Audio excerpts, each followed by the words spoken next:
What is good, my people? How we feeling today? I am Justin Tao, and I am here with Joel. How we feeling today? Listen, dude, I'm feeling good. Well, that is what I like to hear. Low-key forgot to do our intro music, but hey, it's all good in the hood. Oh shit, my mic's kind of falling. No, like everything felt off right now. Yeah, I don't know what's going on. Someone must have been in here. No, God, yeah. They kind of with our shit. But it's all good. We chilling, we grilling, we ready to be here. We got a lot of stuff to talk about. We're going to start with the Tigers.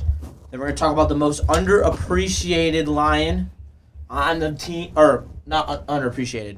Who do we think is going to underperform, correct? Yeah, regress the most or underperform. Either or. My bad. I'm trying to tighten this back. It's all good. It's all good. We're trying to figure it out. Something happened to the studio when we were in here. Yeah. So we kind of trying to recover right now. But we got a packed show for y'all. We're really excited to be here. Ooh, damn. Chase, Emily, and Alan W. How we feeling? Yes, I am, and just a fan. Bless you for being here. But yeah, I just got a haircut. I'm feeling confident and good, so that's why I'm going no hat right now. Yeah, you didn't even notice. Come on, what are you doing? He's talking about you told me you literally got the haircut. I knew before probably everybody that you got a haircut. But do you like it? I'm going to say the same thing I told Ryan. I honestly don't even see a difference. But all right, well, it doesn't go down to my absolute bottom of my neck now. So. Type shit. See, I never It was all the way on my shoulders. But that's not what we're here to talk about today. We're here to talk about the Tigers, and they finally won a game. Woo! Yay! They won a game. I'm still pissed. They lost the series to the Nationals. Don't let these last game wins fool you. Like, they will lose 2 straight and then win this last game of the series. They need to win 2 out of 3. That's what good baseball teams do. And we're not that. We're mediocre. And yeah, if we get into a playoff series, we will have a chance. Because we have great pitching. But yet again, big bats win you series, and we don't have a single big bat on this team. And it stems down from the fact that Riley Green and Mark Canha have to be your 2 best hitters when they should be your 3rd or 4th best hitters. That's what I'm talking about. And it's just a big issue. I think even Joel can tell you how important it is to have a deep lineup, and that is actually how you win a World Series. Yeah, no, what you call? I don't even, bro. The Tigers. I still have yet to tune into another game, so I'm still, I guess you could say, out on them. I really still out. You know, well, they are boring as hell to watch. Yeah, no, I was gonna say honestly, bro. To be honest, a whole 100%, baseball is a boring sport. So yeah, you gotta have some. Yeah, I was gonna say it's like it doesn't really help when your franchise is losing and it's losing in a sport that you already find like boring. So, like, when the Tigers, like, had, like, Justin Verlander, Miguel Cabrera, Victor Martinez, I was going to, like, Tigers games, like, at the minimum, like, once a month. Nah, bro, it's just, like... There's no point. Yeah, it's like, what am I pulling up for? I mean, Riley was a number 1 prospect in baseball at one point. He hasn't lived up to it yet, in my opinion. He has points where you think he's going to break through, then he'll go cold for 2 weeks. And the Allen W, that's a great point, and Riley Green is my favorite player on this team. He's a great player, and he's got room to grow. It's only his 2nd year, I think. I might be wrong. It might be 3rd, but I'm pretty sure it's the 2nd. I'm sorry that I'm having a little bit of a rough day. I had a rough morning talking about the Tigers. But shout out Morning Show, and shout out Big D. But yeah. It's just, I don't know. He's meant to be your leadoff hitter. That's my thing. Like, he should be your leadoff hitter. He shouldn't be hitting 3rd. He shouldn't be hitting 4th. He should be hitting leadoff. That's where he hits best. That's where he does the most damage. And that's where I want to see him in this lineup. I don't want to see him, or 2nd. I could get it behind 2nd, but that's it. I don't want to see him hitting 3rd or 4th. He's not a power guy. He's a doubles and get on base guy. That is what you need in those 2 spots. You need guys who hit home runs in the 3 hole and the 4 hole. And Canha should be hitting in like the 5th hole on a good team. Or even a 6 hole, probably on a championship team.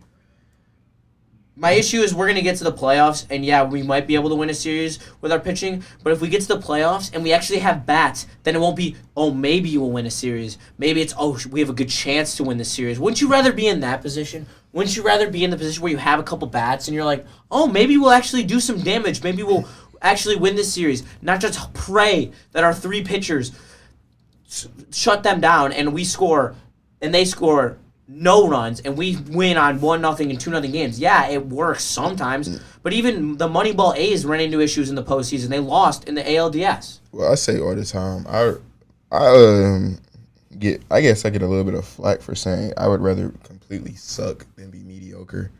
And people like, well, at least you're competing and right there.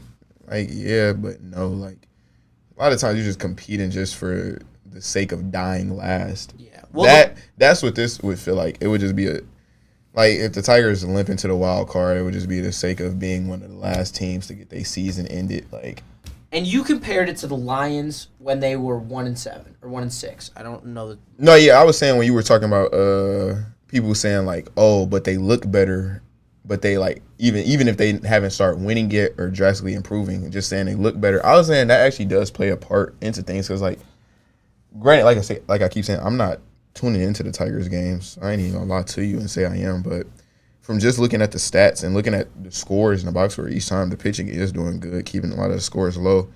So it's like if your team isn't fully complete, it's like you limp into the playoffs and you get there because of your pitching, but then you just lose because of hitting, or you could just. But that's a matter of you just being mediocre. So, or you could just be like, all right, we're terrible now. We know we have pitching for a fact.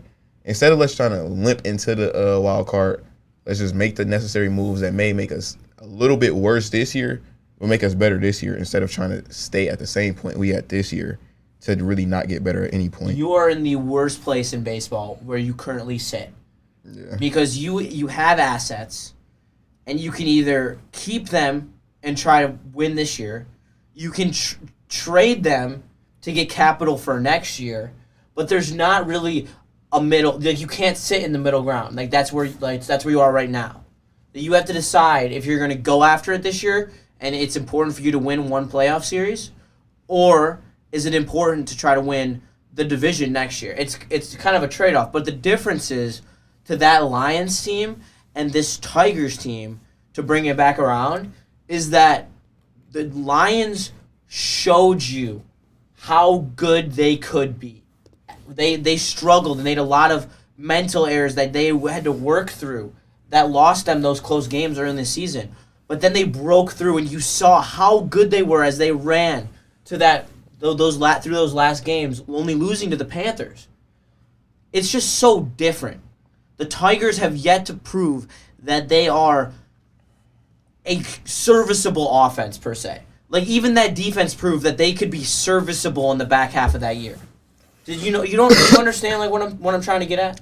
No, yeah, I get what you're saying, but I guess in the sense it's damn near. I would say we at the point baseball wise where we was when the Lions were 1-7. So it's like I would give it like it's still what the halfway point is. I would assume the trade deadline. So July 30th. July 30th. Yeah, so July 30th. So by that point, if it's still the same exact things, then I would say yeah, you have what you have.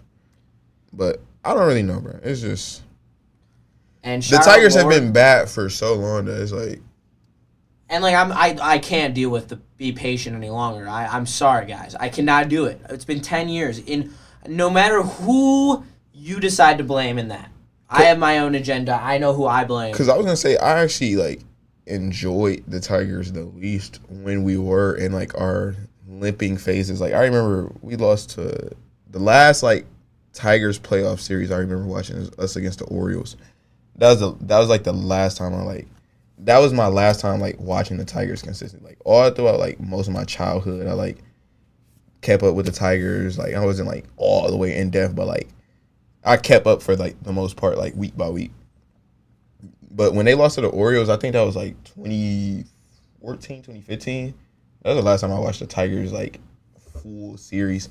And that was my least favorite to watch because it was like we still had Miggy, we still had what you call, if I remember correctly, Verlander was still on that team at that point.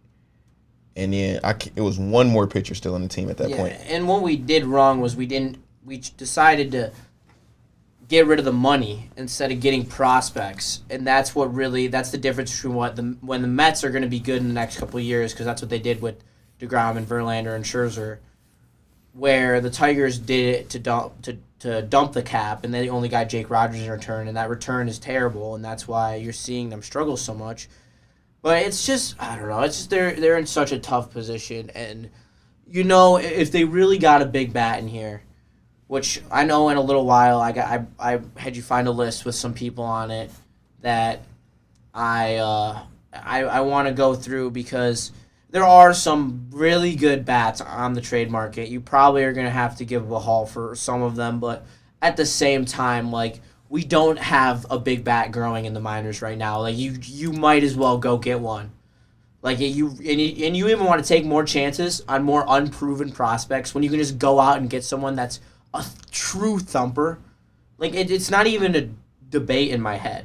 Let me know though, and if there's enough support to see what big bats are out there, we'll jump into this quicker than I expected. But we're gonna switch gears while you guys decide that, and we're gonna talk about the NBA.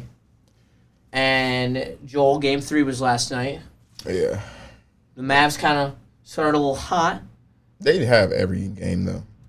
And then they kind of fell apart, and I just want to hear what you think about it. I was not able to watch the game. The Mavs suffer from the fact that I don't know. I thought Jason Kidd was going to be smarter than this, especially as a point guard, to know that you're not going to be able to, have, like, two players win the series for you. Like, you literally watch him just, like, seem like he, like, all right, Luka, Kyrie, go out there and work.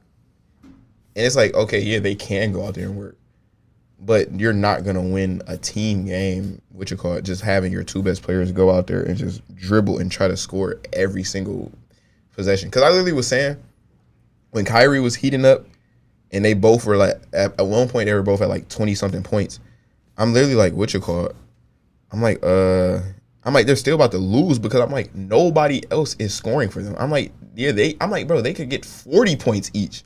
I'm like, they're still going to lose this game because for the fact that nobody else is in a rhythm. Like, P.J. Washington, granted, scored 13 points, but I don't even think he put up more than, like, 7 shots. So it's like, he didn't put up more than 9 shots. That's what it was.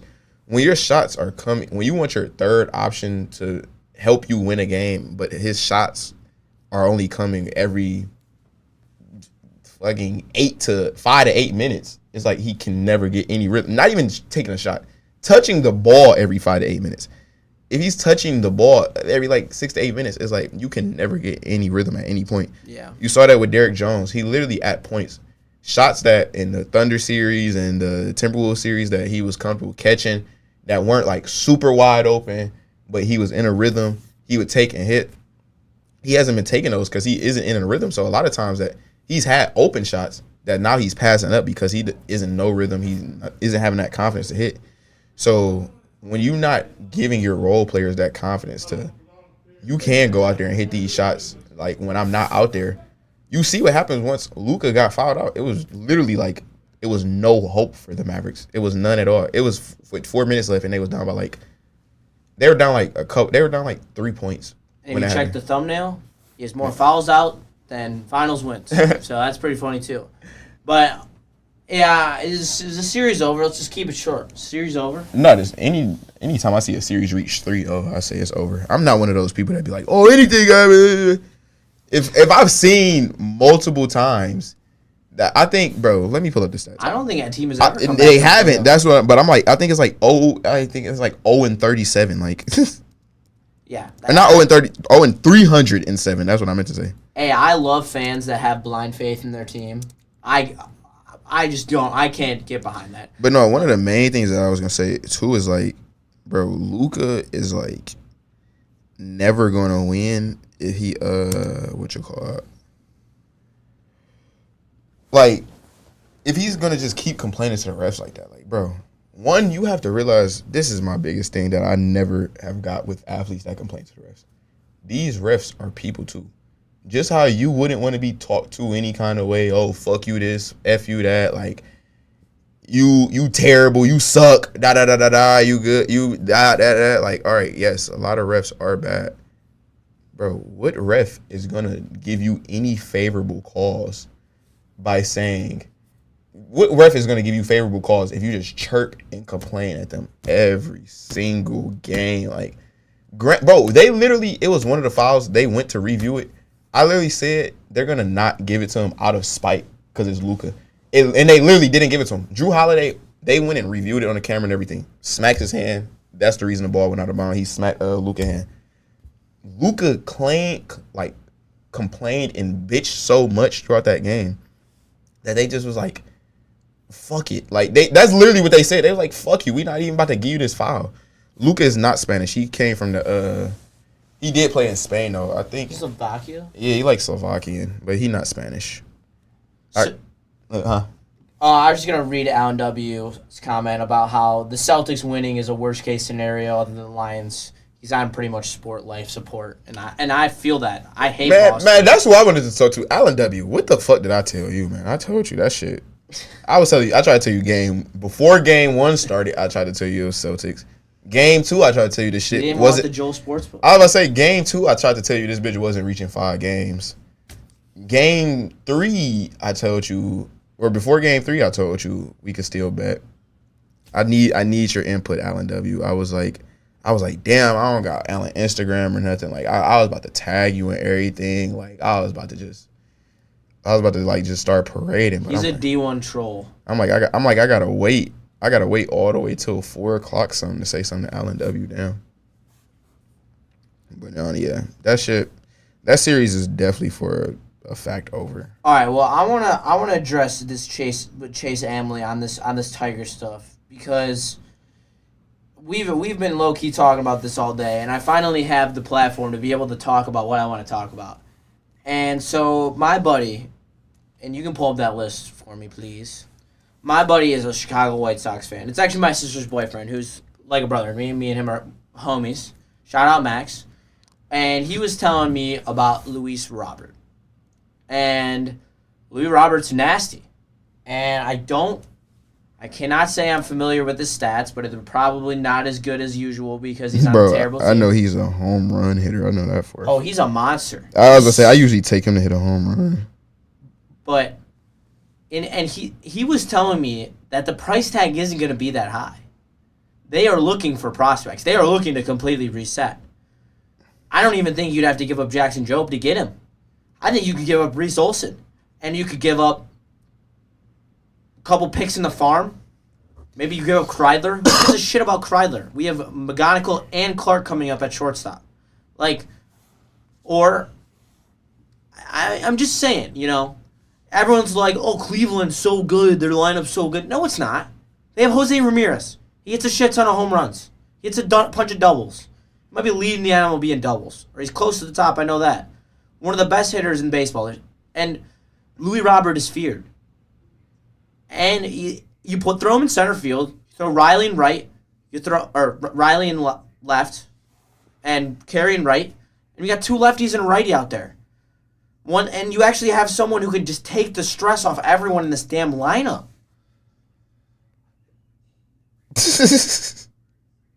What you call it? And he has 3 years of control left. Louis Robert has 3 years of control. And you know what? I think this team should 100% be good in 3 years. There's no way. If the Rangers can start in 5th place in the AL West, and I know this is the example I always go to, but it's my favorite example. It's the most recent example of a team going for it. They get a guy like Corey Seager, World Series MVP. I'm not saying Louis Robert is that, but he can be that big of a difference. He is that new, humongous, athletic freak outfielder that can hit a bunch of bombs. That's exciting. Does that get you to the ballpark, Joel? No, someone who hits home runs, someone who you like to bet on. Yeah, no, I was gonna say that would be a start for sure. Alan W. talking about it's just basketball, bro. That is probably one of the funniest quotes ever. Appreciate it, Chase. Appreciate the comment on the shirt. Got Martin Luther King, Barack Obama, Damn, the camera being opposite is fucking me up right now. Damn. Malcolm X. All right, I'm looking up. Yeah, your shirt is fire, by the way. I didn't get to tell you earlier because I didn't want to interrupt our conversation with KG. But he's having a good year for playing for such a bad team. Because I can't believe his morale's really high, but he's hitting. He had a good year last year. 250, 804 OPS, 6 homers. He didn't have. His batting average is terrible. Holy crap! Wow, 196. Holy crap! He had so many home runs though. He must be hurt too. Bro, no, he damn near can't be hurt because the most recent time I just bet on him was like literally this. He must have just came back because he only has 56 at bats. I was about to say he either must have just came back or because I was about to say he isn't. But yeah, would that excite you? Would that excite people to maybe? Well, I mean, I guess he would have to have a 196 since he only got 56 at bats so far. He's very volatile right now.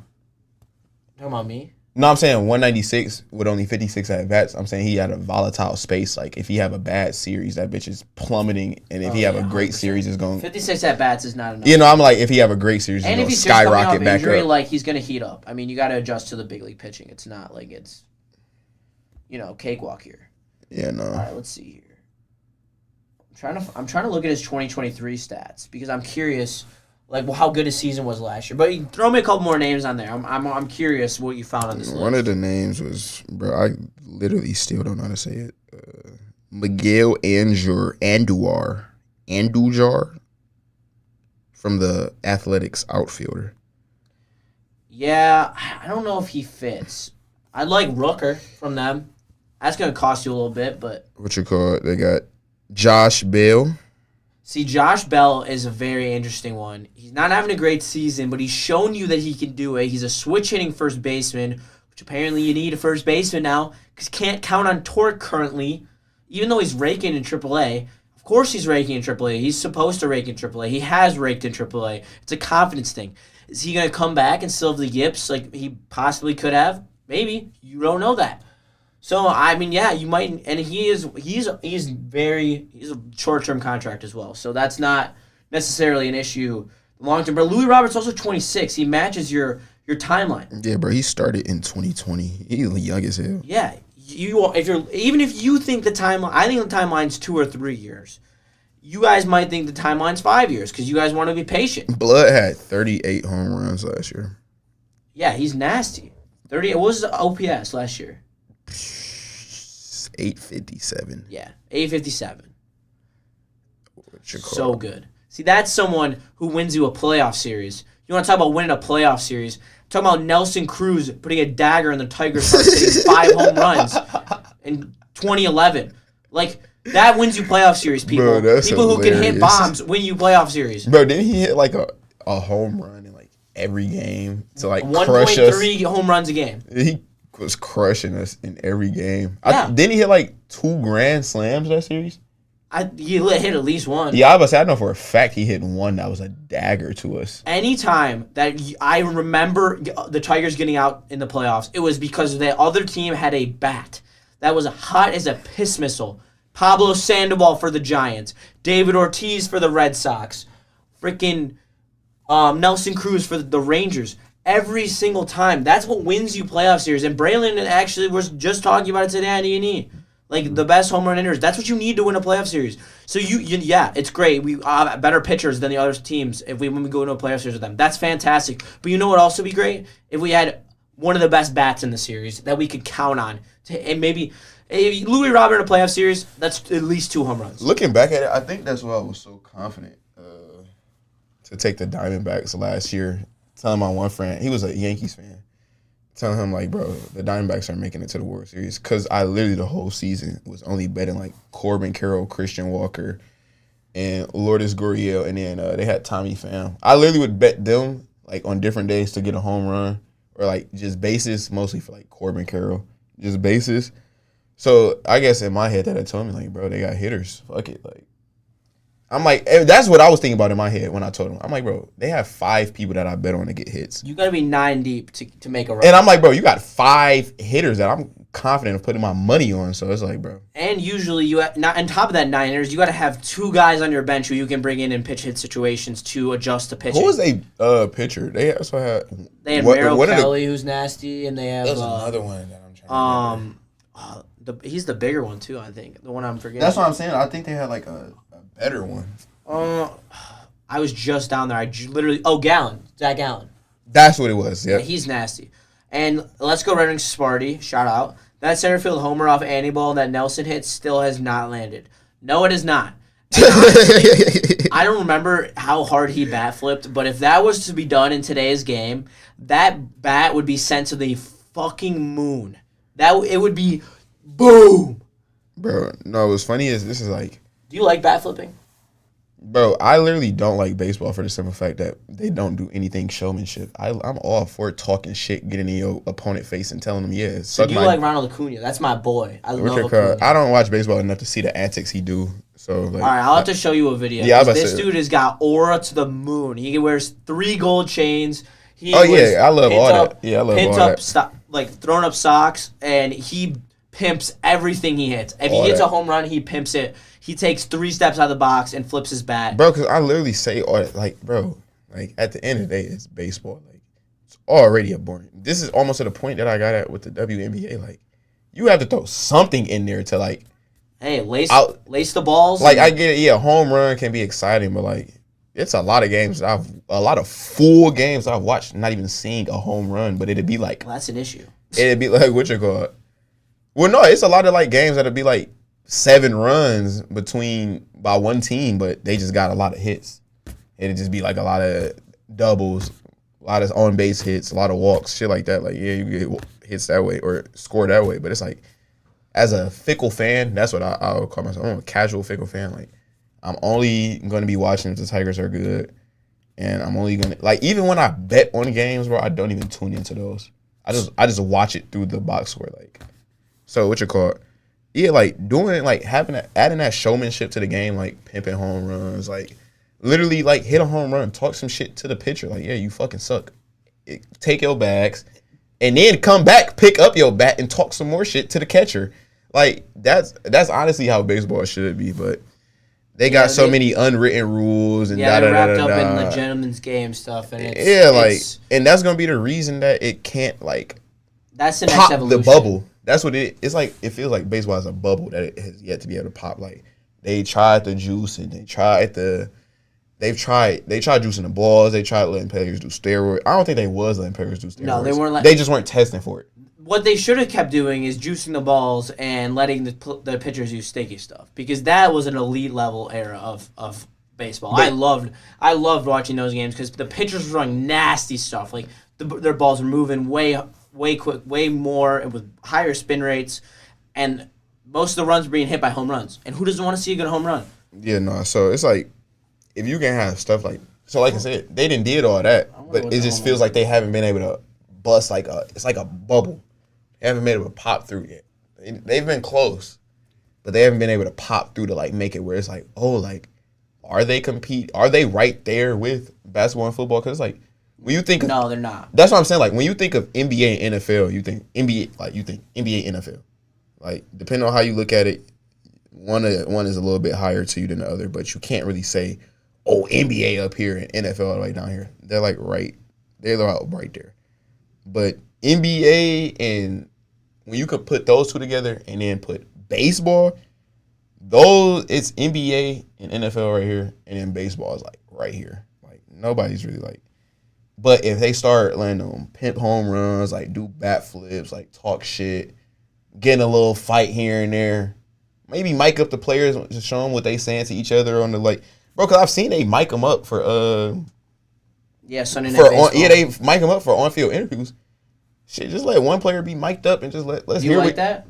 Yeah, let's hear what he's saying to like why he at the base or something like that. Funny. Last week, a guy was doing the interview, and he made an error, like in the middle of the interview, and he like it was like this awkward silence for like 10 seconds, And then they just like started talking again, and like the announcers had to break the ice. It was so wild. Yeah, like that's the things that like I would have wanted to see. I would have wanted to see the announcers play into that. Were they down or up? I think they were up, but like I would have played into error. I might have tied the game. I was gonna say, if they was like up by like 3 steal, I would have played into that a little bit. Like, hey, you fucked up, huh? Back to the interview, sir. Well, it's just stuff like that. Like back to the interview, sir. Baseball just got to like switch up something. Bro. Let me hear your old man radio voice. Like what? Like what? To say what? Like old timey radio. No, the first thing I think of is the Amco radio. So when you hear the beep beep, yeah, shit like that. Bro, that was good. I don't even know if any of y'all in here watched Curb Your Enthusiasm, but I didn't watch Curb Your Enthusiasm like 3 times. He talking about Adam Silver ruined my league by letting Boston get this super team. Boston just curated a team that makes sense. They didn't go after, this is a sexy pick. This is a sexy pick. No, they went, all right, we about to lose our defensive player of the year. Let's replace him with an even better player. I don't think Drew Holiday has won defensive player of the year, but Drew Holiday is a better defender and just better overall player. So let's replace our defensive player of the year, Marcus Smart, with a better defender and scorer. Boom. That was number 1. All right, we about to lose defense and Robert Williams, who couldn't really score.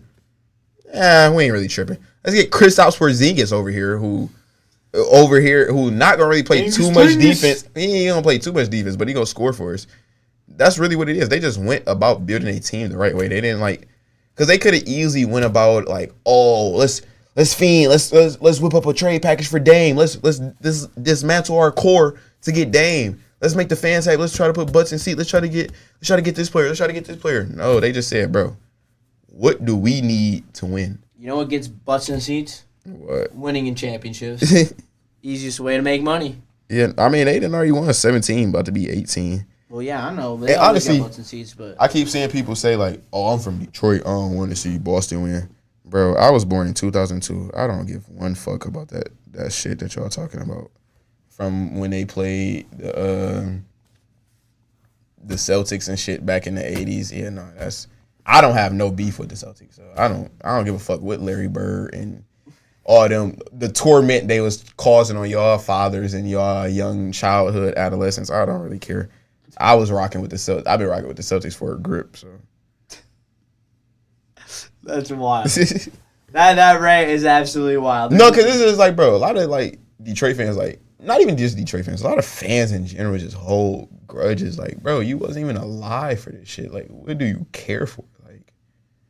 Like when people used to be talking to me about, like, I'd be like, oh yeah, Calvin Johnson is my favorite Lion of all time. My face be like, no Barry? Bro, I didn't fucking watch Barry Sanders play. Like, what are we talking about right now? Also, this is a joke of a list. I'm looking at a list. I'm not going to say who it's by, but it's like trade targets for every team. And it lists like people on every single one except the Tigers. And it literally just says position targets and then no names. Like, what are we doing here? Like, this is how poverty this franchise has become. Wait, but Joel, Tatum is a top 10 player in the league and doesn't need to step on the floor to win. How is that not a super team? Because that's actually very, very, very the first thing from the truth. If Jason Tatum was not out there, they wouldn't even have made it to this point to play in the finals. So I don't really think that's true. This is the thing where I keep having to explain to Braylon each week. Jason Tatum just hasn't. He's not putting up 35 points for you, 40 points for you. You see where all those players though that was having those games. You see where they're at. Those type of games can only get you so far. Like, if you're having to survive off the fact that your best player is having to drop 35 plus every night, your team is not in a good position. Nope. So it's like, what you call it? That's why I was like so confident on the Celtics, for the fact that Jason Tatum can have a game where he puts up 18, 20 flat. But Jason Tatum isn't a player who going to try to force his own stats to the detriment of the team like some players do. Like, he wasn't going to get to, like, a lot of players say, like, well, he still put up 19 shots. Bro, he touches the ball every single possession if you watch. He literally, every possession, he touched the ball. If you touch the ball every possession and you playing 40 minutes, I would pray you get up 19 shots. So what you call it? in that, yeah, he was in a little slump to like end off the regular season and a little bit in the playoffs, but he still gave you those games in the times that you needed the most. Kristaps Porzingis goes down, he still gives you a 31-point game with 6 assists and 6 rebounds. It's like, I don't really know what people like, what more you're looking for him. I guess they want to see all the 40-point games consistently every game, but it's like he has Jaylen Brown who can also give a 30-point game. He has Porzingis who can give him 20 points when he can only give 25. He has like Al Horford who can give 10 when he can only give 20. A Derek White who can give 15 when he can only give 20. So it's like when your team is set up like that, you realize as a player, you don't like, all right, I didn't put up my shots that make sense for me to put up. I don't have to keep forcing to the detriment of the team. Like, even when he wasn't scoring, like the game, one of the last games that he had, I think it was the game before. Yeah, right here, where he had 16, he had 11. No, this is what I'm talking about. Yeah, last game, that's what it was. Played 45 minutes, had 18 points. Yeah, shot terribly, but he had 12 assists. So it's like, and I looked, his plus minus was still +6. So it's like, me personally, I'm not complaining if I'm rooting for a team, or even if I'm playing basketball and our so-called best player has a bad scoring game, but he still was able to give nice amount of rebounds and nice amount of assists. It's like, hey, fuck it. Yeah, and I just, because I've been doing research over here because I was letting Joel cook over there. Shout out Joel, Chef Joel. But I was looking over here at some of the rumors going around, and even if, you're so worried for the Tigers, I'm going back to the Tigers, if you're so worried about giving up stuff and breaking up this team, what about just trading literally almost nothing for JD Martinez? He's going to cost you nothing. Like, he is still a proven bat. He's a thumper. He can throw him at DH. JD Martinez. Yeah, bring him home. No, that's not Mr. Second Deck. Or is it? I think it is. Yeah, JD Martinez. I think he was the one for that call. Second Deck. That's such a wild broadcasting moment. Bro, I just thought about it. You saying JD Martinez's name made me think about, like, what if the Tigers, like, in a perfect world, were just able to, like, keep that original, like, team of, like, when I was last watching them, like Nick Castellanos, Victor Martinez. That team was Victor stacked. Martinez has been out the league. If we had a bullpen, we would have won on World Series. Honestly, just one or two more arms. What happened to that fat pitcher that was good a couple years ago? What was his name? Michael Fulmer? Yeah, he got injured when the Tigers were thinking about trading him, and then he was never the same. And I was part of the trade him squad. And did he end up going to, like, the Mets or some shit? Ooh. This is sexy. Here, let me talk dirty to you, chat. That's freaky. What the fuck? JD Martinez probably will cost you a very low-level prospect. Someone you probably don't care about. I'd say that's probably what you're looking at. I'm not going to give you a specific name. But for JD Martinez, who is currently on a 1-year, $12 million deal, which you can pay, you don't have an issue with that, as long as Chris Ilitch is willing to, or you have the Mets retain some of the salary and you give up a higher level prospect. Either way. But JD Martinez is hitting .265, .323 on base percentage, .750 OPS, only 5 home runs, but he still adds a level of thump to this lineup. Like he would cost you nothing, and he'd help you this year. And if you he would help you get to the playoffs. There's no doubt. He would help you get to the playoffs. Adding another competent bat to this lineup. What is he batting right now? He's batting .265 with a .754 OPS. But honestly, what the fuck do OPS mean? 750 is like average. No, but I'm saying, like, what do OPS on base even plus mean? slugging. It's their on base percentage plus their slugging percentage, which is doubles and triples. Yeah, no, I'm old school with it. When my granddad taught me, like, baseball, he said, yeah, this is the new stat. I was about to say, he was like, you should be above, like, I think he said 220 batting average or just 200 flat. And then he gave me, like, what the good pitcher ERA should be and then what you call all that. I don't even remember. Hey, I'm not saying we didn't screw up by not signing JD in the offseason. I agree with you. I think that, I don't know.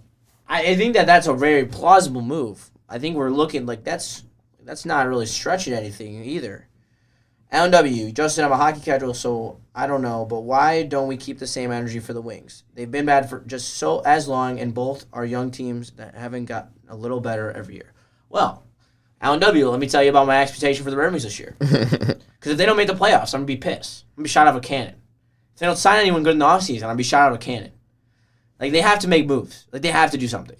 And the goaltending, I have been informed from DMAC, and I trust his word, that they are going to most likely just bet on the rookie parlay of Kosa and Augustine in 2 years when they're ready. I'm not going to be mad at it. But in terms of bringing in players who can win games, like they can get better offensively. They can bring in another defenseman.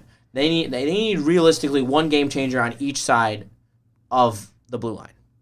And that's what they need to do. And if they don't do that, I'm not going to be happy. They need to bring in some players that make an impact. And bring in Connor McDavid. Fuck it. It's like that's actually a question on my show. I was gonna have you ask me what would I give up for Connor McDavid? Everything. I give up everything. I give up Raymond. I give up one of the 2-star goalies. I give up Augustine or Kosa. I give up 2 more prospects. I give up 2 picks. Doesn't matter. I would trade everything. I don't care. Scorched earth. You want to win games? You build a defensive team and you bring in McDavid to finish it off. I mean, that's a fever pipe dream, but. No, yeah, what you got? No, it really was just funny. I thought of that because I saw a video, and it was like, I guess it was like BR Hockey page, and they was like trying to like boost up, like I don't know how to explain it. They was trying to intertwine the fan base though. So they was like, who is like the hockey equivalent to Connor McDavid? And it was like Kyrie, and then it was like a highlight tape. And bro, I literally texted you when it happened during the game. I'm like, I don't know nothing about hockey, but I'm like, he just melted through like the defense. He's so good. And I was explaining to you earlier, and Connor, you should if you watch tonight, I really want you to watch. What I was explaining to you with skating and the one-footed like skating where he cuts off one foot and it's quicker.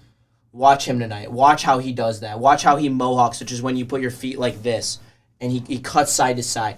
Watch how fluent he is. And watch what I'm describing to you and try to fully understand the intricacies of how he's such a good skater. Because it's actually crazy. The first goal I saw, it was, I don't remember what game it was, but it was one of the games like not this weekend but last weekend against the Stars, and he like it was the first goal of that game, and he like was between 3-4 players, and I'm like I don't even see the puck, and I just saw that bitch flick up, heard the siren go off. I'm literally watching right at the TV. I'm like, what the fuck just happened? Like, that was like, oh yeah, he's. And Let's Go Red Wings Party hits it on the head. McDavid skating looks like Barry running, and it's that level of smooth. I completely agree. That's fair. Another great point by Let's Go Red Wings Party. It's difficult because the Tigers don't have a salary cap and aren't paying league average. Stevie's been hamstrung by terrible contracts and buyouts by Holland. Now those are both true. So that's also why I expect the Tigers to spend, and I also expect now the Wings Advocator I think has 2 this year and next year left, and it's only $1 million though. And with the salary cap increase, they're going to have a ton of cap. They have projected $26 million in cap.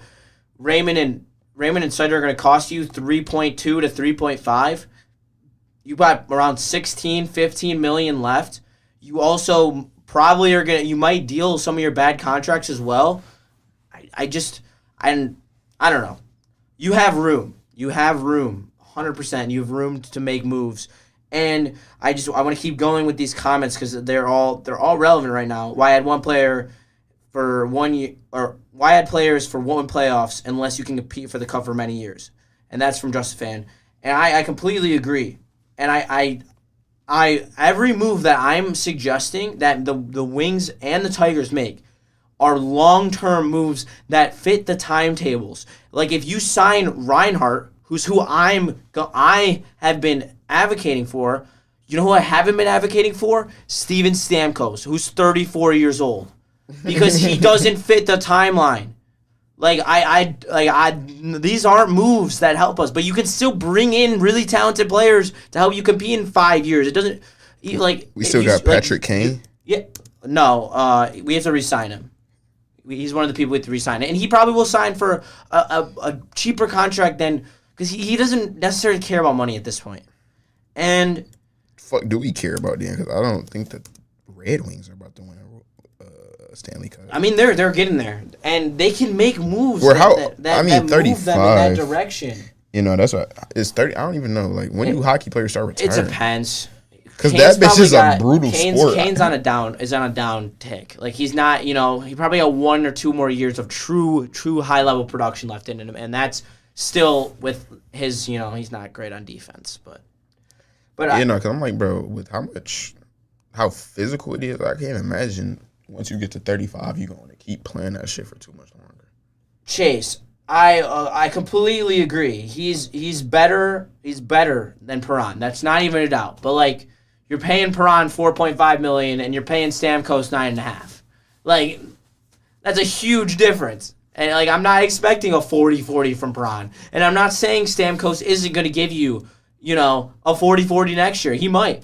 But you know what you guys are saying? Don't make short-term moves. And that's a short-term move because there's going to be a time where Stamkos starts ticking down. And when you're trying to ramp up, the last thing you want is a big-ass contract of a player who's on a downtick who you can't do anything with. And that's what you could do with Stamkos, and I'm not willing to risk it on that, even though Stamkos is amazing. And that's why I'm not. If Kane wants term, as you're saying, let's go Red Wings, then I don't want it. I'm not giving him term. Everything is in terms of winning a championship and getting to that level and rising. Everything is long-term. Louis Robert, he has 2 years left on his deal this year, or 2024, 2025. Then he has a year and a half. But then he has 2 back-to-back club options for $20 million, which is undervalued for him. He has 3 years left on his contract. That is a long-term move because you know what?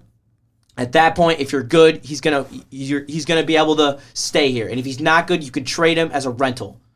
And you can get at least something in return, but you're not going to have to give up a lot for him. The White Sox do not want anyone who's MLB ready. You will not have to give up. You're going to have to give up someone. Like, you're going to have to give up McGonigal, or you're going to have to give up. You might have to give up Joe, or you might have to give up Reese Olson. You're going to have to give up a pitcher, a player, and probably another player. And I'm good with that reality because there's no saying that. What's up? Shout out Chris. The beauty. But yeah, I'm not with it at all. Everything I want to do is a long-term move. I'm not interested in short-term moves. And Reinhart, to go back to Reinhart, he's 26, I think. Max 28. So you sign him to a 6-year deal, you're going to be okay. He's young enough where that's not going to matter. Bro, y'all about to go see Inside Out 2? Or are y'all interested in seeing Inside Out 2? I know one of y'all in here 30-something. Y'all got kids that y'all about to go take. Also, Chase Amley, bro, you're great with giving us information. Really appreciate that. Chase, I'd rather have Stamkos for the next 3 to 4 years too. But again, Kane cost you $3.5 million this year. Stamkos costs $9.5 million. Like, it's just the contract. I'm not willing to hitch my $9.5 million wagon to an aging Steven Stamkos. I'm willing to get, and because he's gonna want even longer than Kane's gonna want, because he's shown you he can still do it, and it's gonna be even. It's just gonna get greater. It's gonna be greater. It's gonna be harder, and Stamkos does play 94 feet. I love Stamkos. But he's going to decline. Like, it's inevitable. He's not going to be playing. Like, Pavelski just retired at 38, or he might have been above 40. I don't know. He was old. But that's a long time. Not every player plays that long. Does Stamkos even want to play that long? And also, Stamkos is going to go to somewhere where he's going to be able to. He's either going to go somewhere where he can win in the next couple of years of his prime, or he's going to stay in Florida. Why would you want to leave Florida? No income tax. Your whole life is down there. Nice weather. He's a legend down there. Like, I don't know. Does that make any sense to you? Nah, I'm gonna be 100% honest. I was over here looking for Pavelski's age or inside out tickets. I was both. I was looking up names and tickets as well. Because you would just throw it in somebody names. I'm like, who the fuck is this? Like, Steven bro, because I heard the name Steven Stamkos before. I don't know. I don't think we're getting a discount on Stamkos. I really don't. I think that's a pipe dream. It might be true. I hope it's true. I hope we can get him at a good term. They need to sign one of the up and coming MSU hockey players. We had a good season this year. Yeah, you did. But honestly, you beat Western. I didn't even know he came back from a 4-2 deficit to beat Western. I didn't even know he played. But Western. It is 5 o'clock, and I refuse to go on heavyweights time. All of you go over there. Thank you so much for your support. And shout out to you guys who've been defending me in chat. I've had some haters in chat lately, and y'all have been keeping it 100 for me, and I appreciate you. So have a great day. Thank you so much for tuning in. This has been YingYang Sports with Justin and Joel. Tell it how it is, Joel.